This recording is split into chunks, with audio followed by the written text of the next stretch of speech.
श्री सरस्वत्यै नमः। श्री गुरुभ्यो नमः। सजयति सिन्दूरवदनो देवो यत्पादपङ्कजस्मरणं वासरमणिरिवतमसां राशिन्नाशयति विघ्नानां। ब्रह्मानन्दं परमसुखदं केवलं ज्ञानमूर्तिं द्वन्द्वातीतं गगनसदृशं तत्त्वमस्यादिलक्ष्यम् एकं नित्यं विमलमचलं सर्वधि साक्षिभूतं भावातीतं त्रिगुणरहितं सद्गुरुं तन्नमामि। या कुन्देन्दुतुषारहारधवला या शुभ्रवस्त्रान्वृता या वीणावरदण्डमण्डितकरा या श्वेतपद्मासना या ब्रह्माच्युतशङ्करप्रभृतिभिर्देवैः सदा वन्दिता सा मां पातु सरस्वती भगवती निःशेषजाड्यापहा। श्रीरामचन्द्रा करुणासमुद्रा ध्यातो तुझी राजसयोगमुद्रा नेत्री नये रे तुझ बीण निद्रा कै भेटसी वामजला सुभद्रा। श्रुतिस्मृतिपुराणानाम् आलयं करुणालयं नमामि भगवत्पादं शङ्करं लोकशङ्करं। शङ्करं शङ्कराचार्यं केशवं बादरायणं सूत्रभाष्यकृतौ वन्दे भगवन्तो पुनः पुनः। ज्ञानेशो भगवन् विष्णुः निवृत्तिर्भगवान् नरः सोपानो भगवान् ब्रह्मा मुक्ताख्या ब्रह्मचित्कला। मूकं करोति वाचालं पङ्गुं लङ्घयते गिरिं यत्कृपातमहं वन्दे परमानन्द माधवं। वचने का कमळापती माझी रंकाची विनंती करजोडितो कथे काळी आपण सावे जवळ। पुंडलिक वरदा हरी विठ्ठल श्री ज्ञानदेव तुकाराम पंढरीनाथ महाराज की जय। मौली ज्ञानेश्वर महाराज की जय। नमः पार्वती पते हर हर महादेव। भगवती जगदम्बा माता की जय। अवधूत चिंतन श्री गुरुदेव दत्त सद्गुरु परमहंस वासुदेवानंद सरस्वती स्वामी महाराज की जय। देवर्षि नारद महाराज की जय। मंगलमूर्ति मोरया। मातृदेवो भव पितृदेवो भव आचार्य देवो भव राष्ट्रदेवो भव। श्रोता वक्ता श्रीराम समर्थ जय जय रघुवीर समर्थ।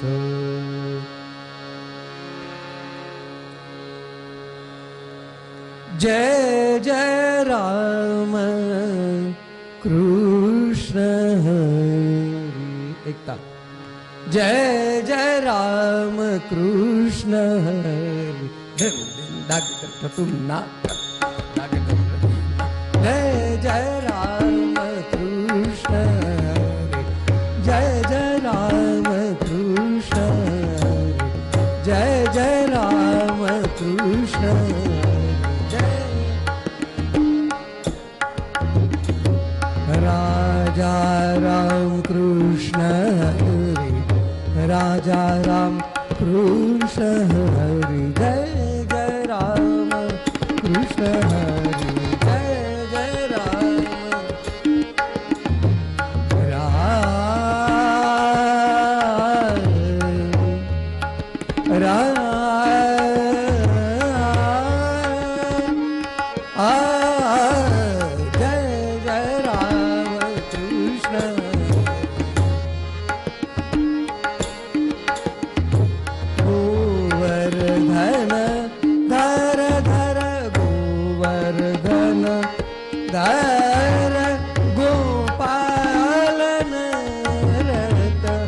गोपाल नरत गोकुल संकट हारी जय जय राम कृष्ण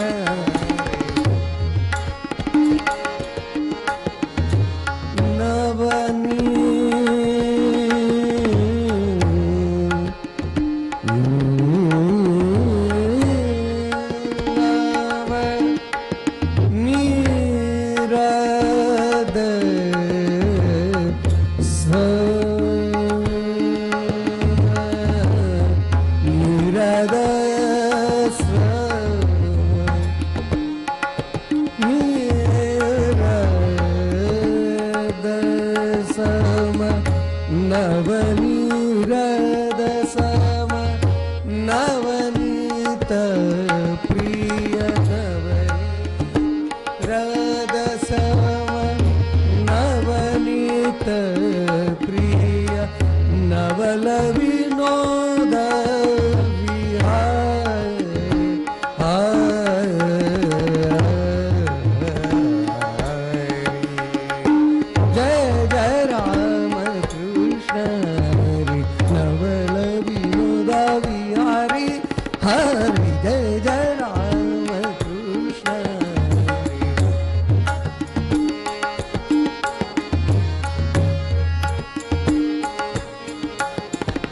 दुर्वासोनुत दुःख विमोचन दुर्जन संगमा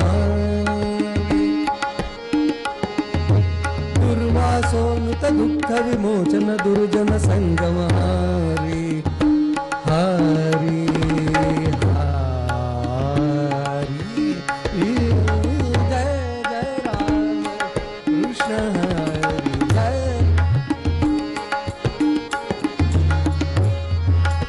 क्या बात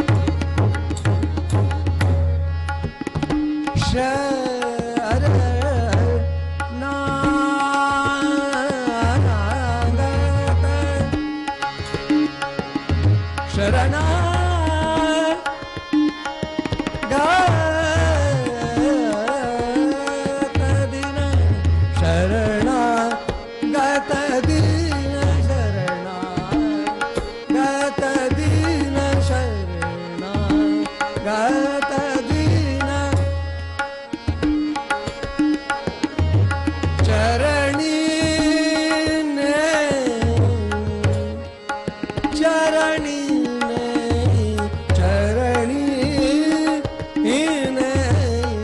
करुणा दृष्टी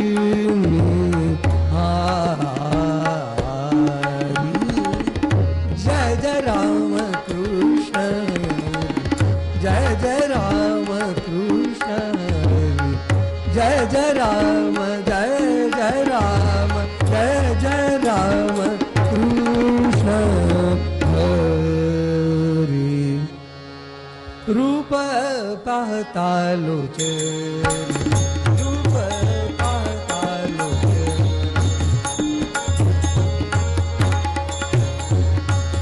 रूप पाहता लोचे सुख झाले हो साधन सुख झाले हो साधन सुख झाले हो साधन तो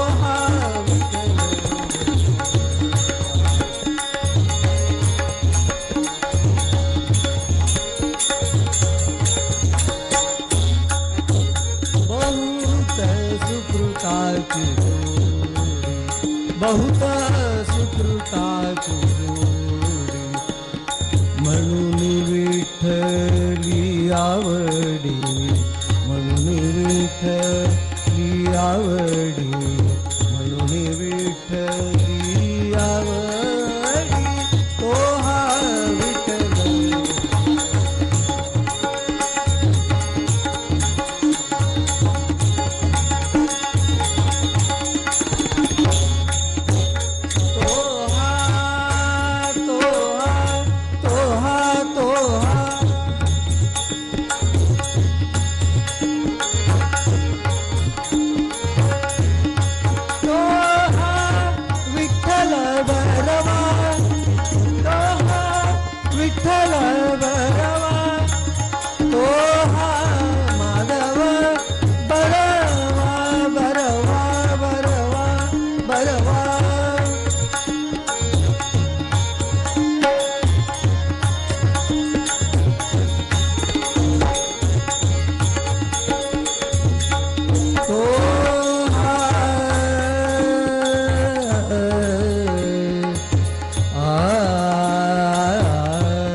सुखाचे आगर आगर सर्व सुखाचे आगर आगर सर्व सुखाचे आगर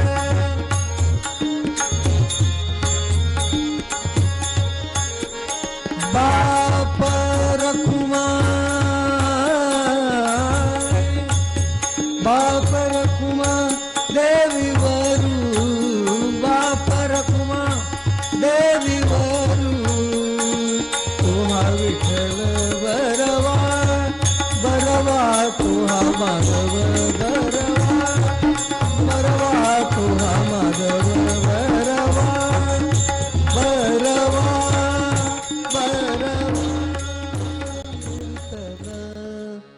साधन पैसो पे नाम संकीर्तन वैष्णवाची जोडी नाम संकीर्तन वैष्णवाची जोडी नाम संकीर्तन वैष्णवाची जोडी नाम संकीर्तन वैष्णवाची जोडी पापे अनंत कोटी गेली त्यांची पापे अनंत कोटी गेली त्यांची अनंत जन्माचे तप एक नाम अनंत जन्माचे तप एक नाम सर्व मार्ग सुगम हरी पाठ सर्व मार्ग सुगम हरी पाठ नाम संकीर्तन वैष्णवाची जोडी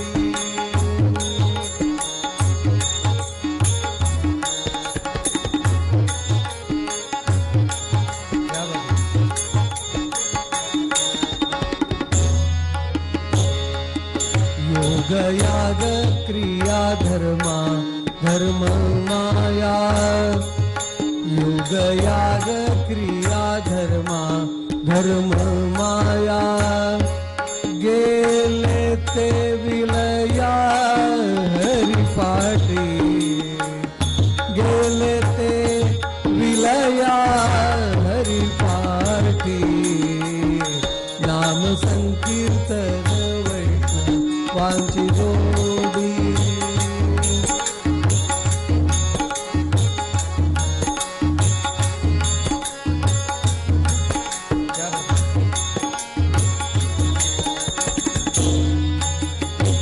ज्ञानदेवी आज्ञा याग क्रिया धर्म ज्ञानदेवी आज्ञा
किमरत्यां वरं पुण्डरीकाय दातुं मुनीन्द्रैः समागत्य तिष्ठन्तमानन्दकन्दं परब्रह्मलिङ्गं भजे पाण्डुरङ्गं नमामि सद्गुरुं शान्तं सच्चिदानन्दविग्रहं पूर्णब्रह्मपरानन्दम् ईशमानन्दिवल्लभम् नमस्ते शारदे देवी सरस्वती मतिप्रदे वसत्वं मम जमुहाग्रे सर्वविद्याप्रदा भव या देवी सर्वभूतेषु शक्तिरूपेण संस्थितः नमस्तस्यै नमस्तस्यै नमस्तस्यै नमो नमः मनोजवं मारुततुल्यवेगं जितेन्द्रियं बुद्धिमतां वरिष्ठं वातात्मजं वानरयूथमुख्यं श्रीरामदूतं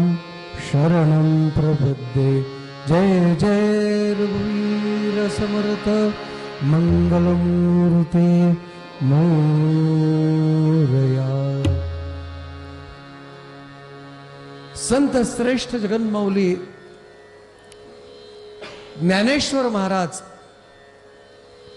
यांच्या हरिपाठ या प्रकरणातील असलेला हा प्रस्तुत अभंग नाम संकीर्तन वैष्णवांची जोडी पापे अनंत कोटी गेली त्यांची अनंत जन्माचे तप एक नाम सर्व मार्ग सुगम हरिपाठ योग याग क्रिया धर्मा धर्म माया गेले ते विलया हरिपाठी ज्ञान देवी यज्ञ योग क्रिया धर्म हरी विण नेम नाही दुजा हरी मुखे म्हणा पुण्याची गणना कोण करी असा हा अभंग आहे। मौलींच्या वाङ्मयाबद्दल जर विचार केला प्रत्येक संत वाङ्मय रूपाने आज जिवंत आहे। अमृतो भवती। मग ज्ञानेश्वर महाराज आपल्याला चालता बोलता दिसत नाही पण त्यांनी केलेलं वाङ्मय ते आज जिवंत आहे ना। आम्ही 4 ओळीची चारोळी जरी लिहिली आणि एखाद्याला पाठवली तरी पण तो वाचून कागद गेला तिकडे। पण संतांचं वाङ्मय आजही जिवंत आहे। किती राहील?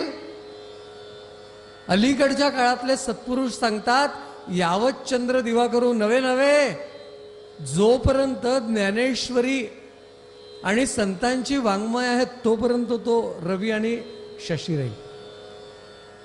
इतका दृढ विश्वास आहे। मग तेच मार्गदर्शक आहे। महाराजांनी जी ग्रंथसंपदा लिहिली माऊलींनी त्यामध्ये सगळ्यांना माहिती असलेली ज्ञानेश्वरी, त्या ज्ञानेश्वरीचं खरं नाव आहे भावार्थ दीपिका। एका विद्वानाने खरोखर विद्वानच होते त्यांनी पण त्याच्यापेक्षा सरस लिहिली आणि होतीही। परंतु तुम्हाला त्या ग्रंथाचं नाव माहिती नाही। त्या ग्रंथाचं नाव आहे यथार्थ दीपिका। ज्याप्रमाणे माऊलींनी गीता अलंकार नामज्ञानेश्वरी ब्रह्मानंद लहरी प्रगट केली असं ज्ञानेश्वरीला म्हणतात आणि नाव आहे त्याचं भावार्थ दीपिका। हे विद्वानच प्रश्नच नाही, विद्वत्ता प्रचूर आहे। यथार्थ दीपिका पण कोणाला माहिती आहे का? मी सांगितलं म्हणून आज लक्षात राहील, उद्या तुम्हाला विचारू द्या, माहिती नाही नाव। संतांचं वाङ्मय असं आहे,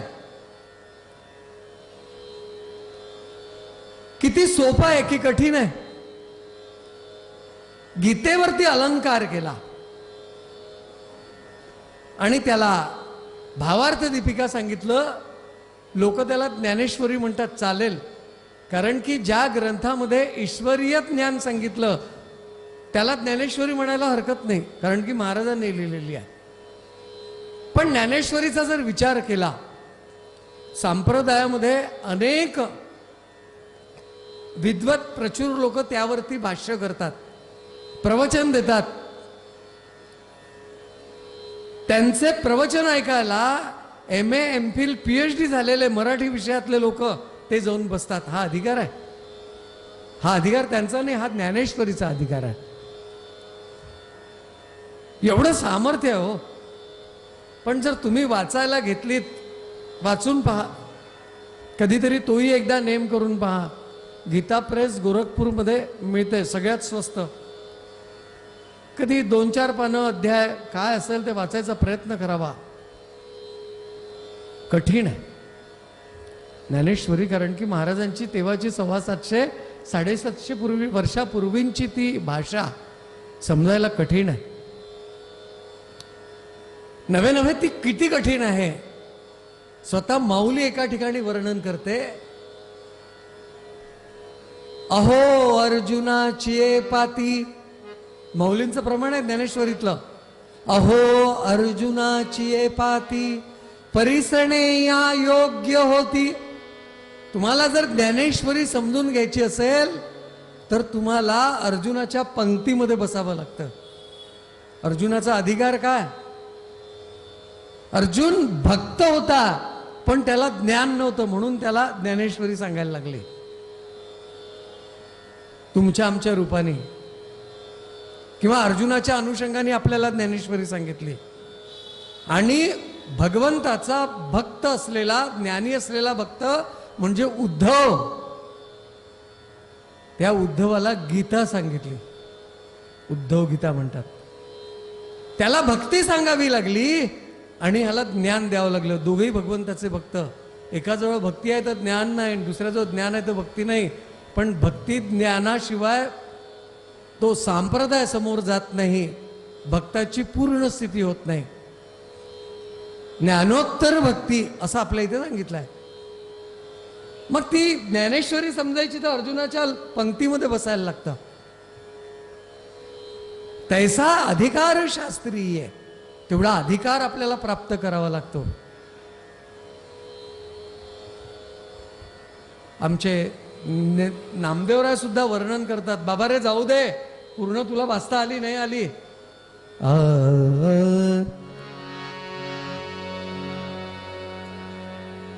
ज्ञानदेव नामदेव म्हणे ग्रंथ श्रेष्ठ ज्ञान देवी, श्रेष्ठ ज्ञान देवी. नामा म्हणे ग्रंथ श्रेष्ठ ज्ञान देवी, श्रेष्ठ ज्ञान देवी. एकतरी ओवी अनुभवावी, अनुभवावी. एकतरी ओवी अनुभवावी, अनुभवावी. नामा म्हणे ग्रंथ श्रेष्ठ ज्ञान देवी, श्रेष्ठ ज्ञान देवी. नामा म्हणे ग्रंथ श्रेष्ठ ज्ञान देवी, श्रेष्ठ ज्ञान देवी. नामा म्हणे ग्रंथ श्रेष्ठ ज्ञान देवी. श्रेष्ठच आहे. संपूर्ण नाही समजली ना तरी निदान एक तरी ओवी वाचावी नाही म्हटलं, अनुभवावी हा शब्द वापरलाय त्यांनी. ती एक ओवी जरी तुम्ही जीवनात उतरवली तरी तुमच्या जीवनाचं सार्थक आहे. दृढ अगाध विश्वास संतांना आहे. ज्ञानेश्वरी कठीण, ज्यामध्ये महाराजांनी स्वतःचं ज्ञान अंकित केलं आणि त्या अमृताचा अनुभव घेतला, ज्ञानामृताचा अनुभव घेतला, त्याला अमृतानुभव किंवा अनुभवामृत असं म्हणतात. ते तर अजून कठीण आहे हो. त्याच्यासाठी तुका म्हणे तेथे पाहिजे जातीचे, येऱ्या गबाळाचे काम नव्हे, ते अनुभवामृत आहे. त्याच्यानंतर चांगदेवाला पत्रग्रंथ लिहून पाठवला, त्याचं नाव चांगदेव 65. आपल्याला 18 अध्यायांवरती हजारो ओव्या लिहायला लागल्या तरी पण कळत नाही. पण उच्च विद्या विभूषित जर कोणी विद्यार्थी असेल ना, त्याला सगळं सार थोडक्यात सांगावं लागतं. चांगदेवाला फक्त 65 ओव्या पूर्ण झाल्या. तो पत्र ग्रंथ आहे. हे एवढं सगळं झालं पण चित्ताला समाधान नाही. कारण की अनुभवामृतासाठी ज्ञानी पाहिजे, ज्ञानेश्वरी समजायला ज्ञानी पाहिजे, चांगदेवाची बरोबरी आपण सामान्य माणसं करू शकत नाही. मग हे सगळं आहे. नाही म्हणाला विरहिण्या अभंग काही मामुलींनी लिहिलेत तेही आहेत, परंतु या समाजाचा उद्धार कसा व्हावा प्रश्न आहे ना. सगळे त्या पातळीचे नाही आहे. अहो, लहान मुलाला तो बोलायला शिकल्यानंतर तो तोतड बोलतो. मग त्याला त्याच्या तोतड्या बोलण्यातूनच आपल्याला तसं बोलून त्याला ती गोष्ट समजावून द्यायला लागते. याचा अर्थ वडिलाला बोलता येत नाही किंवा आईला बोलता येत नाही असं आहे का? त्या आई वडिलांना त्या पातळीवरती जाऊन त्याच्याशी संवाद करायला लागतो. असाच प्रकार महर्षी वेदव्यासांचा झाला होता. वेदाची खंड झालीत, षटशास्त्र झालीत, वेदांत झाले, उपनिषद झालीत. महाभारतासारखा ग्रंथ तो पण तयार झाला, परंतु चित्ताला समाधान नाही. ज्याला अलीकडच्या भाषेमध्ये जॉब सॅटिस्फॅक्शन असं म्हणतात, की मी जे काही केलं त्या केलेल्या गोष्टीचं समाधान झालं पाहिजे, ते झालं नाही. आणि त्यांना देवर्षी नारदांनी सांगितलं, महाभारतासारखा जरी ग्रंथ लिहिला तरी त्या ग्रंथामध्ये भगवान श्रीकृष्णाचं तुम्ही वर्णन किती केलं? ते म्हणाले केलंय. अरे पण किती आहे ना, किती वर्णन करावं? 10 लिटरची बासुंदी करायची आहे आणि तिच्यामध्ये तुम्ही जर 100 ग्रॅम साखर घातली नाही का, साखर घातलेली आहे, पण त्याचं प्रमाण व्यासांना पटलं. मग मी आता काय करू? मग व्यासांना सांगितलं, ज्या कृष्णाच्या चरित्राने भक्तांच्या हृदयात भक्ती जागृत होईल असा कुठला ग्रंथ लिही. आणि त्याचा परिणाम होता श्रीमद भागवत. अगदी तसाच प्रकार आमच्या माऊलीच्या बाबतीत आपल्याला म्हणता येईल. एवढे मोठमोठे ग्रंथ झालेत, परंतु चित्ताला समाधान नाही. माझ्या भोळ्या भाबड्या भाविकांसाठी काय? त्यानंतर हरिपाठाची निर्मिती झाली. अभंग हरिपाठ अस्ति 28 रचिले विश्वासे ज्ञान देवे. नित्य पाठ करी इंद्रायणी तिरी. होय अधिकारी सर्वथा तो. असावे एकाग्र स्वस्थ चित्त मन. उल्हासे करुनी स्मरण जीवी. अंतकाळी तैसा संकटाचे वेळी. हरी तया सांभाळी अंतर्बाह्य. संत सज्जनांनी घेतली प्रचिती. आळशी मंदमती केवी तरे.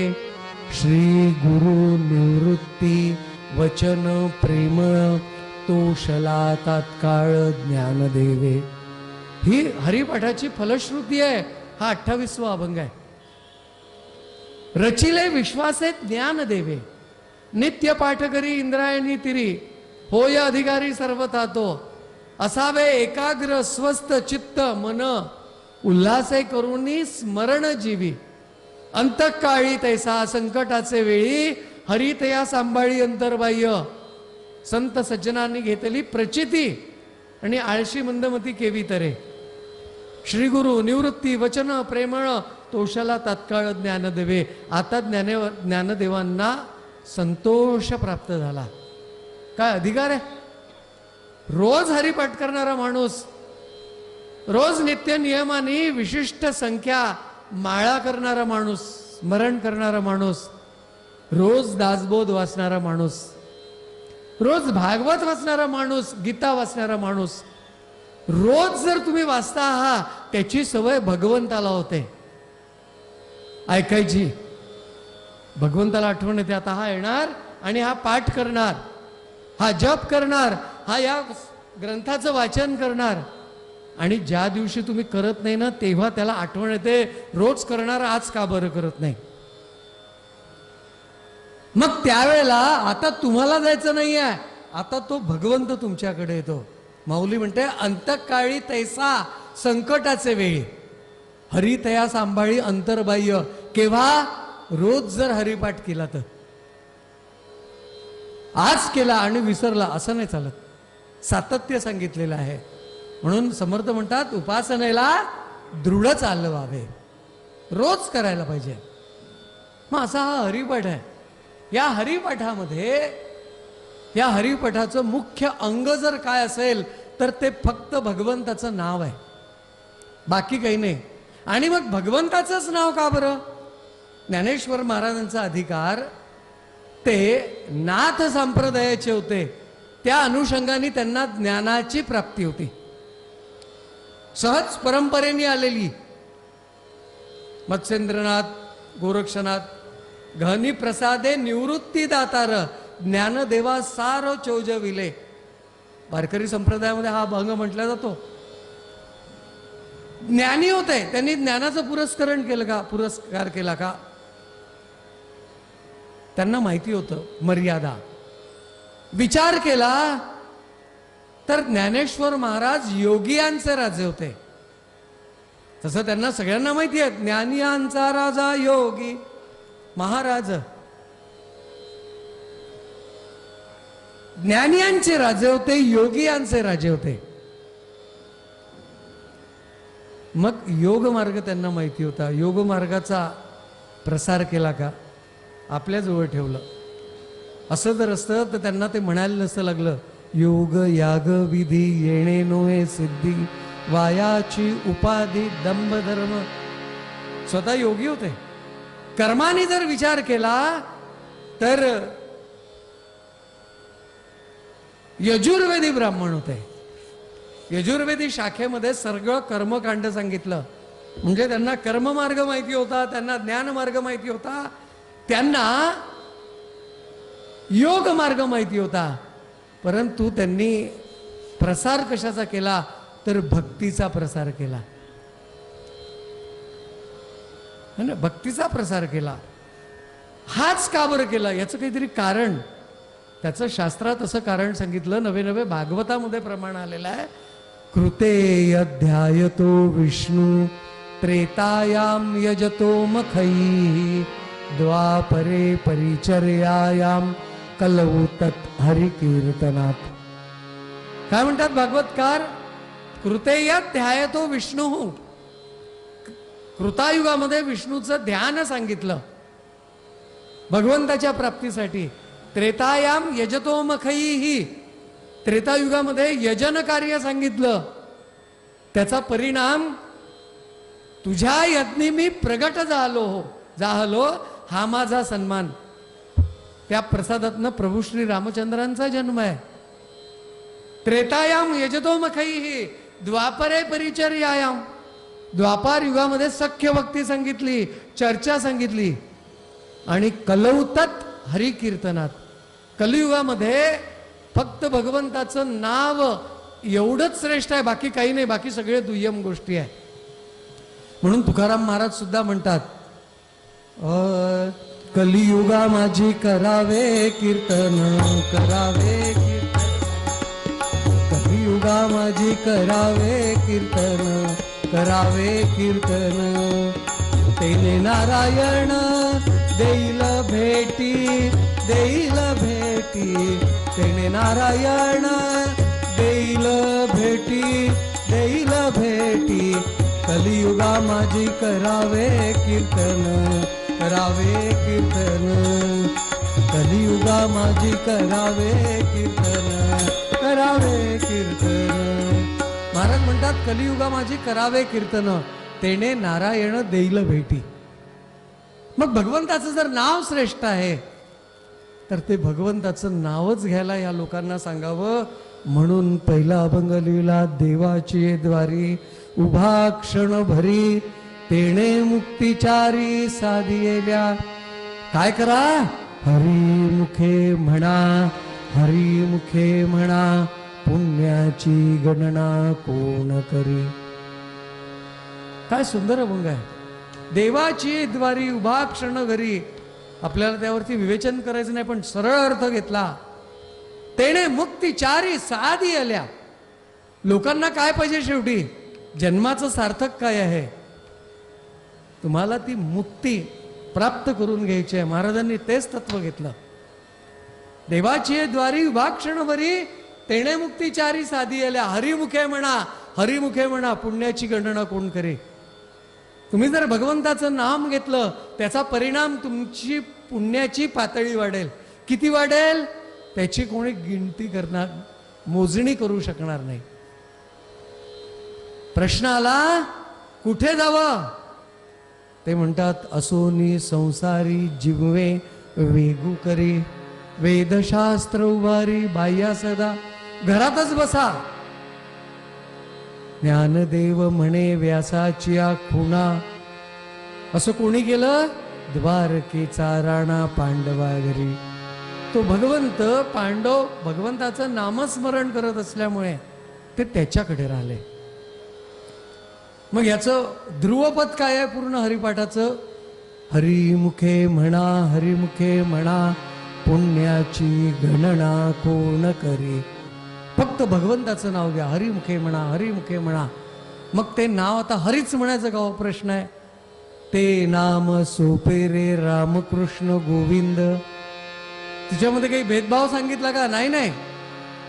वाचेसी सद्गद जपे आधी, नामा परते तत्व नाही रे अन्यथा, वाया आणिक पंथा जाशील जणी. हेच सांगितलं शेवटी. ते नाम कोणतेही असो तो विषय नाही आहे, पण देवाचं नाव घ्या. रामकृष्ण गोविंद नारायण हरी केशवा मुरारी माधवा, काही नाव घ्या, ती भगवंताची नाव आहे. म्हणून आपल्या इथे विष्णू सहस्त्रनाम सांगितलं ना, रोज म्हणावं. आज एकादशी आहे, निदान एकादशीच्या दिवशी म्हणावं. गीता गोरखपूर प्रेसमध्ये आपल्याला ते अगदी 2, 4, 5 रुपयाचं मिळत असेल, म्हणण्याचा प्रयत्न करावं. त्याच्यासारखं पुण्य नाही आहे. काय आहे, भगवंताचं नाव आहे, बाकी दुसरं काही नाही आहे. मग हे जर नाम श्रेष्ठ आहे, त्या नामाचा परिणाम काय होतं, त्या प्रस्तुत अभंगामध्ये माऊली आपल्याला वर्णन करते. नाम संकीर्तन वैष्णवांची जोडी. नाम घेणं आणि त्याचं संकीर्तन करतं ही वैष्णवांची जोडी आहे. हे आणि काय होईल, पापे अनंत कोटी गेली त्यांची. किती जरी पाप असेल ते पाप असं जळून भस्म होतं. अनंत जन्माचे तप एक नाम. जन्मोजन्माचं तप जर काय असेल तर ते एक नाम आहे. सर्व मार्ग सुगम हरी पाठ. मग हे नाम आहे. नाम काय करतं, पापाला नाहीच करतं. ज्याप्रमाणे रात्रीची वेळ झाली, एखाद्या खोलीमध्ये दिवाबत्ती झाली नाही, माणूस कीर्तनाला गेला आणि रात्री घरी गेला, आणि घरात गेल्यानंतर आतमध्ये काय आहे, तर आतमध्ये अंधार आहे. त्या अंधाराला जा रे बाबा अंधारा मी आलो असं सांगावं लागतं का. फक्त तिथे दिवा लावला किंवा ते बटन दाबलं तर काय होतो, तिथे प्रकाश येतो. तो अंधार सहजगत्या तिथनं नाहीसा होतो. मग तुम्ही जर नाम घेतलं त्याचा परिणाम ते पाप नाहीसं होत जातं. पाप नाहीसं होत जातं. आणि जाता जाता अनंत जन्माचे तप एक नाम. पापे अनंत कोटी गेली त्यांची. ज्या पापांच्या राशीची मोजदाद होऊ शकत नाही, अशा जरी पापाच्या राशी असेल तरी त्या नष्ट करण्याचं सामर्थ्य नामामध्ये आहे. हे नामाचं महत्व सांगितलं.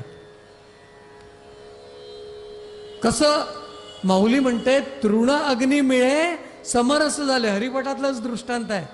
तृण अग्नी मिळे समरस झाले, तैसे नामे केले जपता हरी. तसं जर तुम्ही नाम जपलं तर गवताला काडी लागल्यानंतर गवताला जळायला किती वेळ लागतो, एक फेरफटका मारत येतपर्यंत जळून शांत होऊन जातं. तृण अग्नी मिळे, गवत अग्निशी मिळाल्यानंतर ती जी परिस्थिती गवताची होती तशी नामाने पापाची परिस्थिती होते. पापे अनंत कोटी गेली त्यांची. किती पाप असतं आपल्याजवळ आपल्याला माहिती आहे का. पण तरी आपण भाग्यवान आहोत. आपलं पाप पुण्य समत्व झालं तेव्हा कुठे आपल्याला हा नरदेहाचा जन्म प्राप्त झालेला आहे. हे भूतल किंवा मर्त्य लोक म्हणजे काय सांगितलं की जंक्शन सांगितलेलं आहे ना. काही काही रेल्वे लाईनवरती मोठमोठे जंक्शन्स राहतात. म्हणजे उत्तरेकडून पश्चिमेकडे जरी जायचं असेल तर तिथे चालतं, उत्तरेकडून दक्षिणेकडे किंवा पूर्वेकडून पश्चिमेकडे किंवा उत्तरेकडे जायचं असेल तर त्याला जंक्शन असं म्हणतात. तसं हे मर्त्य लोक आपल्यासाठी सांगितला.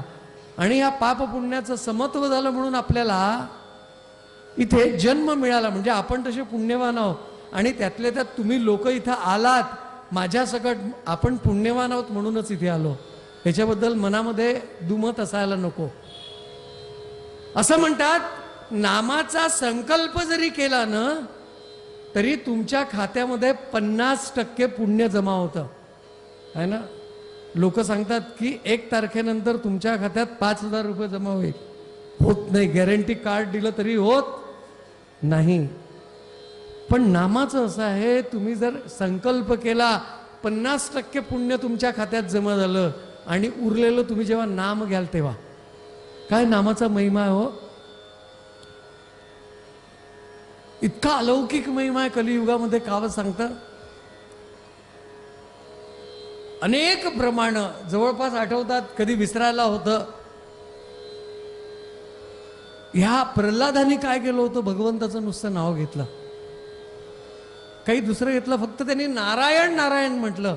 त्याचा परिणाम त्या कृतयुगामध्ये भगवंताला कसा विचित्र अवतार आहे भगवंताचा है ना. सगळ्या त्या हिरण्यकश्यपूच्या गरजा तिथे हे झालेल्या होत्या. तर असं हे जे नाम आहे, मग हे नामच का. एखाद्याच्या मनात जर प्रश्न आला की नाही बा नामच का बरं घ्यावं, आम्हाला बाकीचे मार्ग नाही का.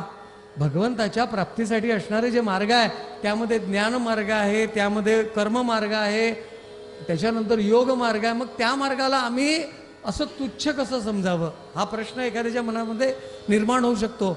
आणि आजच्या या माहिती आणि तंत्रज्ञानाच्या युगामध्ये आपल्या मोबाईलमध्ये ज्ञानमार्गाच्या कितीतरी वेबसाईट तुम्हाला तिच्यामध्ये दिसेल. ब्रह्मविद्या शिका, ते चूक आहे असं मी म्हणणार नाही आहे. ज्ञानाचे मार्ग सांगितले, योगाचे मार्ग. योगाला तर असे सुगीचे दिवस आले महाराज, अगदी वरपासनं तर खालतीपर्यंत लोक काय करतात भगवंतालाच माहिती. योगाच्या नावाखाली किती बदल झाला. मग आम्ही योगाचा मार्ग केला तर काय फरक पडणार आहे. एखादा म्हणेल मी जर कर्ममार्गाने भगवंताला प्राप्त केलं तर काय होईल. पण ह्या प्रत्येक मार्गाला कुठेतरी मर्यादा आहे. प्रत्येक मार्गामध्ये मर्यादा ह्या सांगितलेल्या आहे. ज्ञानाचा मार्ग जर तुम्ही अवलंबला तर ती एक स्पर्धा राहते बघा. डोळ्याला पट्टी बांधतात आणि नेम धरून त्याला कुठेतरी तो नेम त्याला शरसंधान करायला लागतं. ते किती सोपं आहे. आपण घरातल्या घरात डोळे लावून 5 पावलं चालू शकत नाही, अशी आपली स्थिती आहे. मग ज्ञानाचा मार्ग तो किती कठीण. जमल्यास एखाद वेळेला तो अनुभवामृत वाचा म्हणजे लक्षात येईल. अत्यंतिक कठीण ज्ञान वर्ग सांगितलेला आहे. अहो दिसतच नाही, टार्गेटच नाही, काही गोलच नाही आहे आणि त्याच्यावरती चालायचं आहे. कसं शक्य आहे. आम्हाला सगुण मूर्ती राहूनही त्या मूर्तीवरती आपला किती प्रमाणामध्ये विश्वास आहे हा थोडा चिंतनाचा भाग होईल. पण माणसाची ती मनोधारणा करणे ज्ञानाच्या बाबतीत किती कठीण असेल. कर्ममार्गाचा जर विचार केला तर तो अत्यंतिक कठीण आहे. असं म्हणतात कर्ममार्ग अनुसरल्यामुळे काय होतं, याचा अर्थ तुम्ही उपासना हा कर्ममार्गामध्ये येणारा प्रकार आहे. पण कोणत्याही संतांनी तुम्ही उपासना सोडू नका असं म्हटलं नाही. मगाशी मी उद्धृत केलं की उपासनेला दृढ चालवावे सगळ्या संतांनी म्हटलं. का बरं म्हटलं.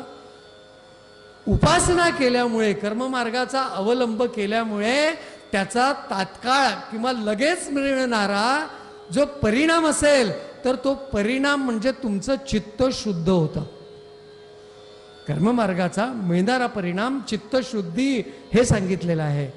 म्हणून सुरुवातीला करताना पोराला एकदम फर्स्ट इयर बीकॉम किंवा फर्स्ट इयर इंजिनिअरिंगला टाकत नाही, त्याला कुठेतरी बालवाडीमध्ये टाकायला लागतं. कर्ममार्ग त्याचा आहे, त्याला आपल्याला गती द्यायची आहे. त्याला कर्म शिकवायचं आहे. मग ह्याचा परिणाम तुमची चित्ताची शुद्धता झाली. चित्ताची शुद्धता झाल्यानंतर मग ती गाडी अशी समोर समोर जात राहते. आणि कर्म करताना किती कठीण आहे. घडे कर्म ते पुण्य गाठी पडेना, है ना.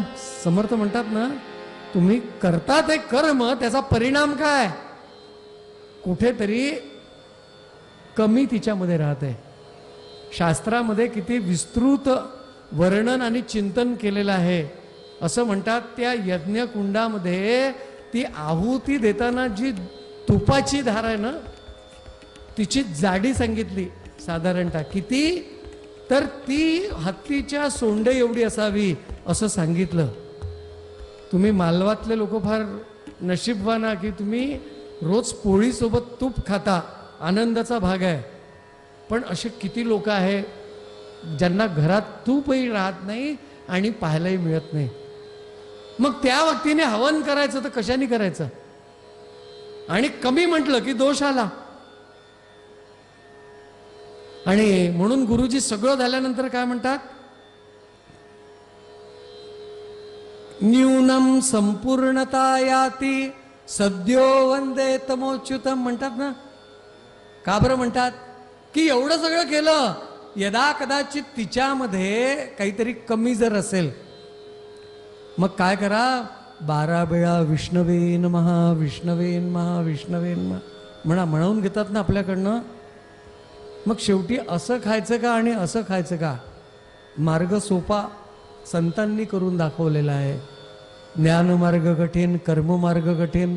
एखाद्याने म्हटलं नाही नाही मला योगच करायचा आहे, योगच करायचा आहे, असं जर त्यांनी म्हटलं तर योग करणं किती कठीण आहे तुम्हाला सांगतो. योगाचे अष्टांग योग सांगितलेला आहे पतंजलींनी, है ना. त्याच्यानंतर अजून बाकीचे योगाचे प्रकार आहेत, ते तर अजून कठीण आहे. अष्टांग योगामध्ये यमापासून चालू होणारा योग, तो यम सांगितला म्हणजे आपल्याला लोकांना पहिल्यांदा तो यमधर्म आठवतो, पण त्या यमधर्माशी याचा काही संबंध नाही आहे. आणि ते यमाचे 5 प्रकार सांगितले: शौच, संतोष, अहिंसा, सत्य, अस्तेय, ब्रह्मचर्य आणि अपरिग्रह. हे यमाचे 5 प्रकार सांगितले. अहिंसा, लोकांना मारलंच पाहिजे, काही आवश्यक नाही. टोमणे जरी मारले ना, त्यातून समोरच्याचं मन जरी दुखावलं तरी तुमच्या खात्यात पाप जमा झालं, असं आहे ते. आपल्याला बारीक चिमटे घ्यायची सवय राहते लोकांना, त्यापासूनही पाप मिळतं. अहिंसा, कायिक, वाचिक, मानसिक. सत्य बोलायला पाहिजे, पण सत्य आपण किती बोलू शकतो. आपण आपल्याच पोराला शिकवतो, फोन आल्यानंतर फोन उचल आणि त्या काकांना सांग की बाबा घरी नाहीत. तो आपलं ऐकणारा राहतो, तो तेच सांगतो, बाबांनी सांगितलं बाबा घरी नाहीत, पंढरीनाथ महाराज की जय. असं आमचं सत्य आहे. अहिंसा, सत्य, अस्तेय, चोरी करायची नाही. आपली एक मानसिकता झाली आहे की चोरी करायची नाही. पण मी दर्शनाला गणपती मंदिरात आलो आणि येता येता रस्त्यात मला जर एखादी 50-100 रुपयाची नोट दिसली तर माझं मन किती विचलित असेल. आपल्या मनामध्ये लगेच संकल्प विकल्प येतात, घेऊ नये, उचलू नये, कोणाची तरी असेल. पण म्हणतं मी नाही उचलली तर दुसरा उचलणार नाही का, बरोबर आहे ना. दुसरा प्रश्न, मग तो जर उचलणार आहे तर मी उचलली तर काय हरकत आहे. मग तो ती नोट उचलतो, मग विचार करतो की आता तसंही मला गणपती मंदिरात जायचं आहे, दानपेटी आहे तिच्यात टाकेल, तिथपर्यंत येतो. मग विचार करतो ज्याला भेटली असती त्यांनी त्याचा दानधर्मात वापर केला असता का, पुन्हा विकल्प आला, है ना. विकल्प आला, मग तो म्हणतो जाऊ दे ना, त्याच्या बदल्यात 50% 21 रुपये दानपेटीत, 31 रुपये आपल्या खिशामध्ये, पंढरीनाथ महाराज की जय.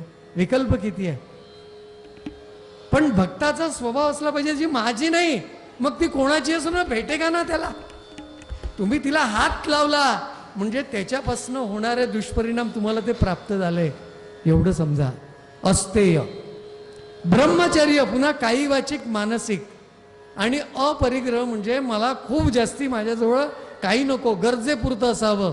असे अनेक लोक मी बघितले फिरत असताना कीर्तनाच्या माध्यमातनं, की त्यांनी एक विशिष्ट वय झाल्यानंतर सगळं काही देऊन दिलं.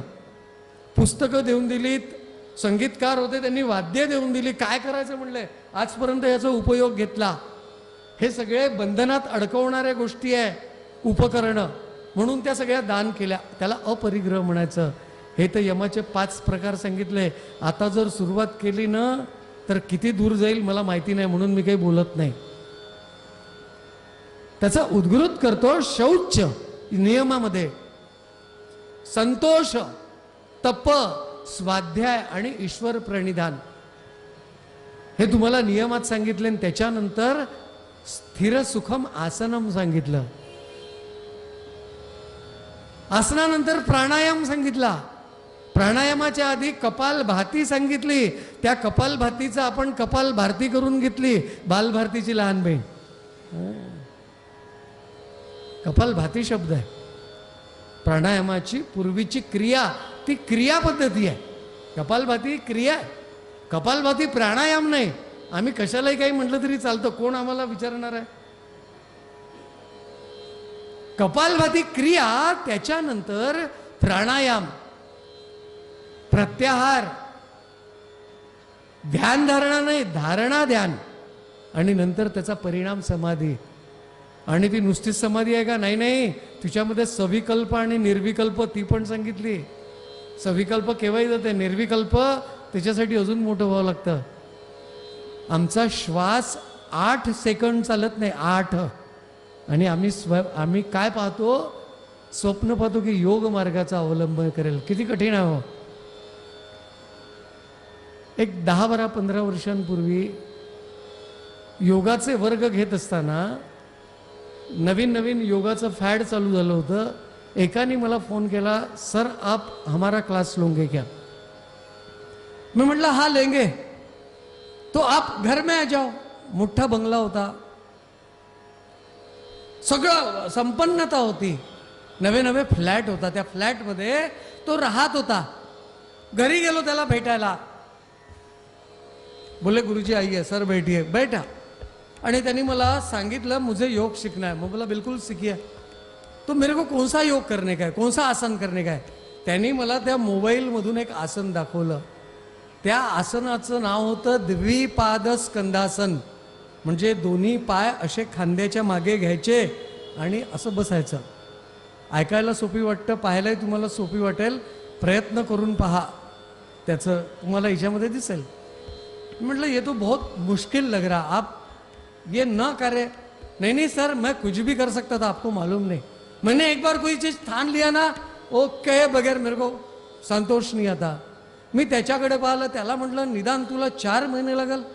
हा म्हणाला मला 6 महिने लागू द्या, माझी तयारी आहे, पर मेरे को वो आसन तो करना ही है. आणि दुसऱ्या दिवशीपासून वर्ग सुरू झाला, शरीर संधी संचालन चालू झालं. आणि बिचारा इमाने इतबारे आपल्या आहारावरती नियंत्रण ठेवून प्रयत्न करत होता. 2-3 महिने, 3-3.5 महिने झाले असेल. आणि असा श्रावणाचा महिना आला, मला कीर्तनाला बाहेर गावी जावं लागला. आतापर्यंत त्याची प्रगती किती झाली होती. माझ्या प्रयत्नाने उजवा पाय त्याच्या मानेच्या इकडे जायचा, म्हणजे एक पाद स्कंदासन त्याचं व्हायला लागलं, पण कोणाच्या तरी सोबतीने, मदतीने. आणि त्याला सांगितलं की यहाँ तक अपन पहुंचे, आप अभी प्रैक्टिस कीजिए, मैं आने के बाद मैं 15 दिन बाद बाकी का देखेंगे. सर बोले ठीक है, आपने बता दिया, हरकत नाही. आणि दुसऱ्या दिवशी मी गेलो. यांनी प्रयत्न केला, शरीर संचालन केलं, 3-4 दिवस केलं. आणि सहज प्रयत्न करून पाहिला की गुरुजीच्या शिवाय आपण तो पाय तिकडे टाकला, काय हरकत आहे. त्यांनी आपला प्रयत्न केला, असा पाय घेतला आणि इकडे एखादाचा तो टाकला. तो पाय गेला. पाय गेल्यानंतर त्याला आनंद वाटला. देखो गुरुजी के बगैर मैं एक पाद स्कंदासन कर पाया, बहुत अच्छी बात है. आनंद वाटला. आणि त्याच्यानंतर आता तो पाय काढायचा. मी असं ऐकलं, अनुभवलंही की जे अनेक लोक 4 व्हीलर शिकतात की नाही, त्यांना गाडी समोर चालवायला फार सोपी राहते, पण रिव्हर्स मारताना पंढरीनाथ महाराज की जय, शेकड्यातले 50% लोक ठोकतात. आणि काही लोकांवरती केसेस लागतात. आता ह्याची परिस्थिती रिव्हर्सची होती, याला रिव्हर्स गिअर लावायचा होता, पण तो काही लागत नव्हता. मर गया रे बाप, मर गया रे बाप, मोठ्याने ओरडला, कोई है मुझे बचाओ. आणि ह्याच्या कर्मधर्म संयोगाने त्याच्या बाजूच्या फ्लॅटमध्ये एक होता जागा, तो आल्यानंतर ह्याच्या खोलीत गेला. ह्याच्या खोलीत गेल्यावर विचारलं, भैया क्या? बोले ये जो मेरा दाहिना पैर मेरे गर्दन के पीछे गया उसको निकालना है. म्हटलं ठीक आहे, अभी निकाल देता. आता हा योगी होता आणि तो जिम वाला होता. पंढरीनाथ महाराज की जय.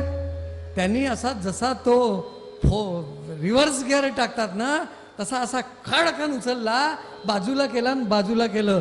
त्याचा आवाज असा झाला, मर गया रे बाप. आणि त्याचा एक पाद ऊर्ध्वासन 2 महिने हॉस्पिटलमध्ये राहिला. पंढरीनाथ महाराज की जय. योग अनुभव सांगतो.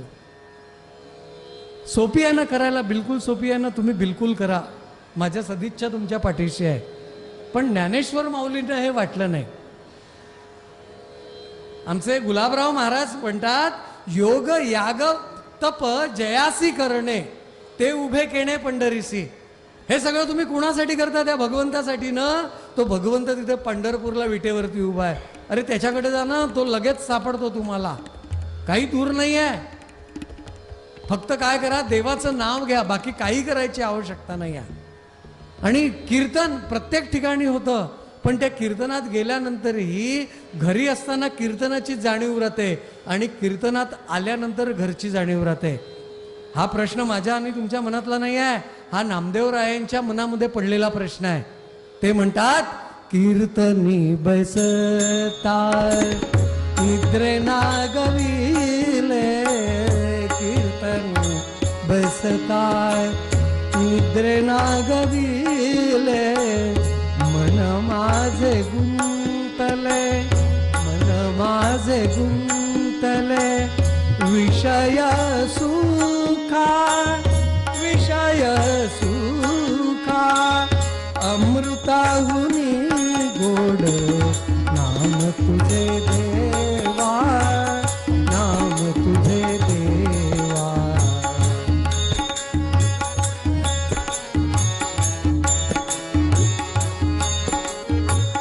क्या बात है.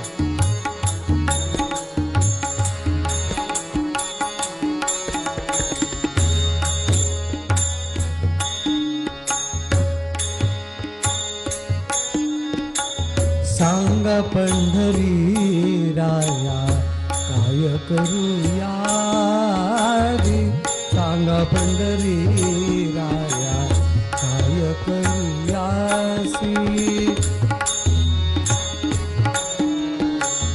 कारूप ध्यानासी, कारूप ध्यानासी, नये तुझे, नये तुझे,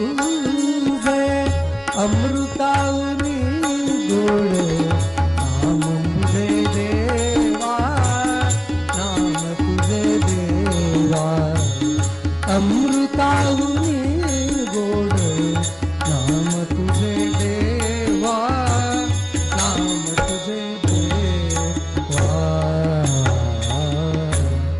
अमृतापेक्षा असणारं हे गोड नाम माझ्या मुखात येत नाही. आणि कीर्तनात बसल्यावर काय काय घडतं.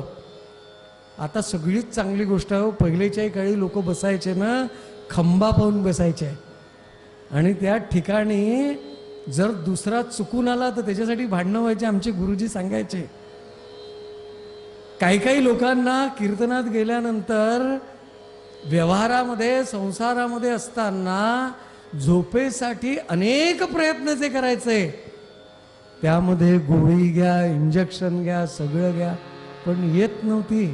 कीर्तनात बसल्यावरती जय जय रामकृष्ण म्हटलं की अगदी पहिल्यांदा यायची. हाही एक फायदाच आहे ना, मला सांगा. म्हणजे तुम्ही येऊन झोपा याच्यानंतर असं मी म्हणणार नाही, पण तो एक फायदा आहे. मग आपण घरी काय करायचं? घरीच कीर्तन करायचं झोप येत नसेल तर. लोक म्हणतात मला झोप नाही येत. त्या लोकांना मी सांगतो अभ्यासाचं पुस्तक काढून बस. पंढरीनाथ महाराज की जय. है की नाही? माऊली म्हणते नामामृत गोडी वैष्णवाला दली, योगिया साधली जीवन कळा. सत्वर प्रल्हाद उच्चार प्रल्हादी बिंबला, उद्धवा लाधला कृष्णदाता. मग हे सगळं नामामुळे घडलेलं आहे. मग असं जर नाम आहे, माऊली म्हणतात ज्ञानदेवी यज्ञ योग क्रियाधर्म गेले ते विलया हरिपाठी. ते ज्ञान योग तप क्रिया धर्म अधर्म माया गेले ते विलया हरिपाठी. ज्ञानदेवी यज्ञ योग क्रिया धर्म हरी विण नेम नाही तुझा. काय करा? हरिमुखे म्हणा, हरिमुखे म्हणा, पुण्याची गणना